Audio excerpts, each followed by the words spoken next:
In medieval Europe, castles were found almost everywhere.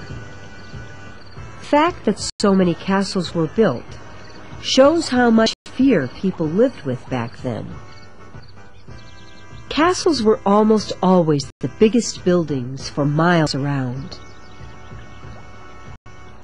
They were the fortress homes of the noble lords, some of the wealthiest and most powerful people in Europe. But a castle was also home to lots of servants and soldiers as well. Inside their walls, wars were planned and important political decisions were made. But they also were places where villagers could seek protection in times of danger.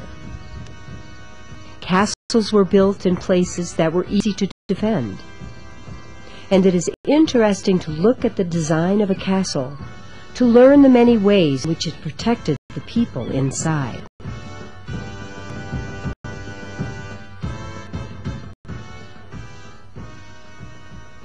As a first line of defense, most castles had a tall outer wall that was often surrounded by a deep water-filled moat. The outer wall was studded with high towers where soldiers surveyed the surrounding field for invading troops. Although medieval soldiers had no guns, they did have powerful bows, and there were many places in a castle from which arrows could be fired, such as through the hundreds of notches built into the tops of the walls, or through special windows like this one called arrow slits. Usually a drawbridge over the moat had to be crossed to get into a castle, and it could be raised at any time. If someone was able to cross the drawbridge, he could be stopped by heavy wooden doors protected by a thick metal grate. And hidden above the castle's doors were openings called murder holes, through which large rocks and boiling liquids could be dumped on enemies.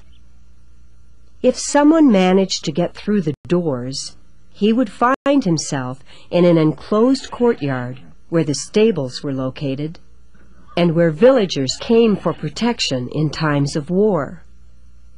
From here, invaders could go no further without passing through another well-guarded door.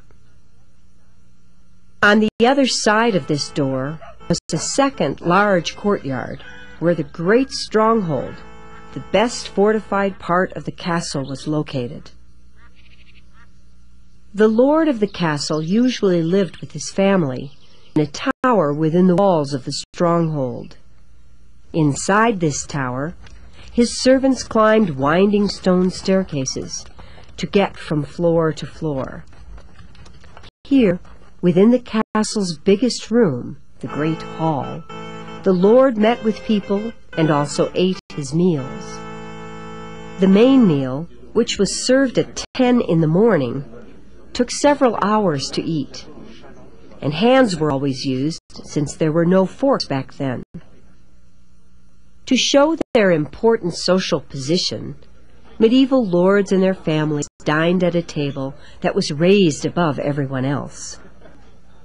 After eating, many lords enjoyed going upstairs to sit in a window seat like this one, so they could gaze out across the lands that gave them their wealth.